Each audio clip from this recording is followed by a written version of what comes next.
સંકટ તો જીવનની એક રેખા છે ભાઈ. કોઈ માણસ દુનિયામાં એવો નથી કે એને સંકટ ન આવે, પણ સંકટ હોય એના દરેક ઉપચાર હોય, એના દરેક રસ્તા હોય. મને ઈ રસ્તો જ જોઈએ. એમાં એવું છે, મારી ઘરવાળી રહી ને ઈ પેલા મારી એને બાતતી ને બોલતી, હવે તો ઈ નથી કરતી. તમે કઈક રેખા બેખા જોઈ દ્યો ને, કઈક ઉપાય આપો. ઉપાય તો બેટા ઘણાય છે, પણ થોડુંક મોડું થઈ ગયું છે. સંસારની અંદર પ્રભુતામાં પગ મૂક્યો ને હજી 2 વર્ષ જ થયા છે. વાહ દાવા, તમને કેમ ખબર પડી ગઈ? તારા જીવનમાં સ્ત્રીનો દોષ આવી ગયો છે.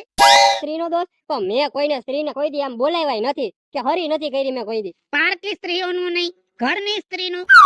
ઘરની સ્ત્રીનું? મને કાંઈ નથી સમજાતું, તમે શું કહો? મને કઈક ચોખવટ કરો. એના માટે તારે 3 ઉપાય કરવા પડશે. કાંઈ વાંધો નહીં, હું ત્રણ ઉપાય કરી લઈશ. પણ તો ઉપાય ગયો. પેલો ઉપાય તો એવો છે બેટા કે ગમે ત્યારે ઘરમાં ઘરની સ્ત્રી બોલે ત્યારે એની વાત નહીં કાપવાની. કાંઈ નો કાપું, એને પેલા બોલવા દો, બધું સાંભળી લઈશ. અને બીજો ઉપાય એવો છે કે કોઈ પણ કાળે આપણા ઘરની સ્ત્રીનું અપમાન નહીં કરવાનું.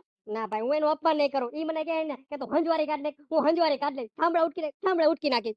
અને ત્રીજો ઉપાય એવો છે બેટા કે ઈ ઉપાય તો તારે કરવો જ પડશે. આ બધી તારી દુર્દશા છે એના કારણે જ છે.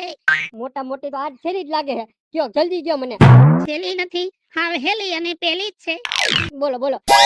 ઘરની સ્ત્રી ઉપર ક્યારે હાથ નહીં ઉપાડવાનો. 6 મહિના